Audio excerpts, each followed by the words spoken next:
కామారెడ్డిలోని area ఆసుపత్రిలో నీటి ఎద్దడి కారణంగా డయాలసిస్ సేవలు నిలిచిపోయాయి. దీంతో రోగులు తీవ్ర ఇబ్బందులు పడుతున్నారు. ప్రతిరోజు వేల సంఖ్యలో అవుట్ పేషెంట్లు, వందల సంఖ్యలో ఇన్ పేషెంట్లు వచ్చి వెళ్లే ప్రభుత్వ ఆసుపత్రికి నీటి కష్టాలు తప్పడం లేదు. ఫలితంగా రోగులు, వారి కుటుంబ సభ్యులు, వైద్య సిబ్బంది ఇబ్బందులు ఎదుర్కొంటున్నారు. ఆసుపత్రిలో నీటి సదుపాయాలు లేక వాష్రూమ్స్ కు తాళాలు వేశారు. ఆసుపత్రిలో కాలకృత్యాలు తీర్చుకోవడం ఇబ్బందిగా మారింది. ప్రజాప్రతినిధులు, అధికారులు వెంటనే స్పందించి నీటి సమస్యను తీర్చాలంటూ రోగులు, రోగుల కుటుంబ సభ్యులు వేడుకుంటున్నారు.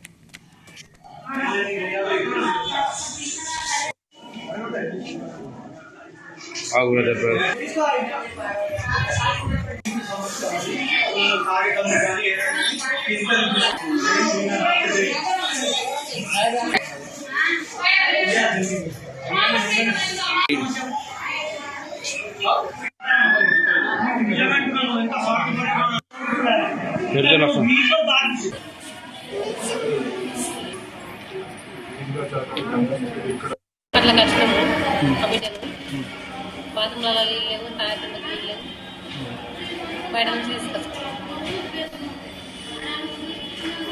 నీళ్ళు లేవు, తాగడానికి నీళ్ళు లేవు, షాప్లో పోయి కొనుకొచ్చుకోండి. ఊరు నుంచి వచ్చినాం ధర్మారం తాగడానికి నీళ్ళు, బాత్రూమ్లో నీళ్ళు. ఏడికి వచ్చింది హాస్పిటల్ బిడ్డగా ఉంటుంది. అట్లా కష్టము బిడ్డలు బాత్రూమ్లలో నీళ్ళు లేవు, తాగడానికి నీళ్ళు లేవు,